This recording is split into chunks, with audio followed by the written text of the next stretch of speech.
I'm pleased to be joined by Hazleton Police Chief Jerry Speziale, here to tell us some good news in the statistics of crime in the city of Hazleton. It has dropped substantially.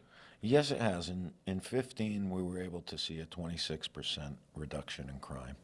And then from in 15 to 16, we saw that. And then in 16 to 17, I wasn't anticipating a large drop because you had such a large drop in the previous years. So usually you're looking to get a couple percent.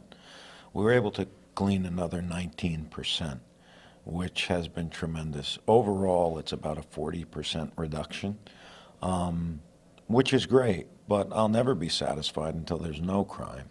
You know, that's what you have to keep fighting for, block by block, day by day, to make sure that you make a safer city. Now, what do you attribute the reduction to? I know you have implemented saturation patrols. Is that making the big difference? Boy, the saturation patrols definitely work. They're definitely a component of this, but it's the hard work by the men and women of the Hazleton Police Department, the strategies that have been, deployed out into the streets of Hazleton.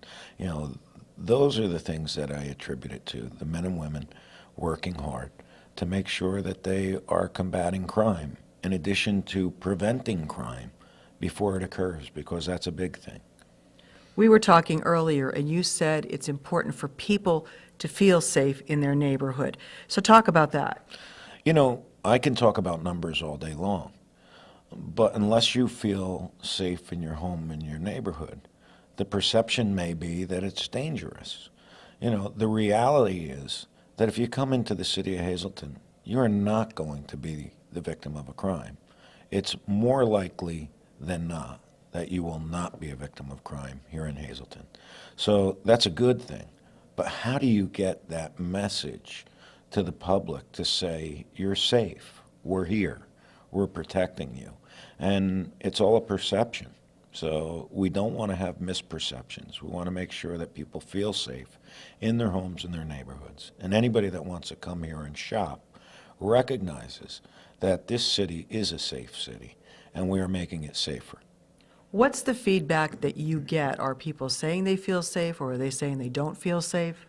The majority of the people feel safe.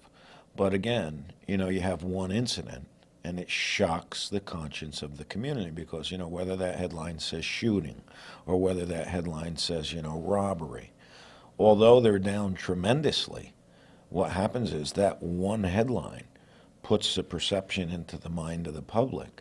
And then all of a sudden they think that it is not safe. However, it is. And I want the people to know that the men and women are dedicated to the welfare of the citizens and making a safer city.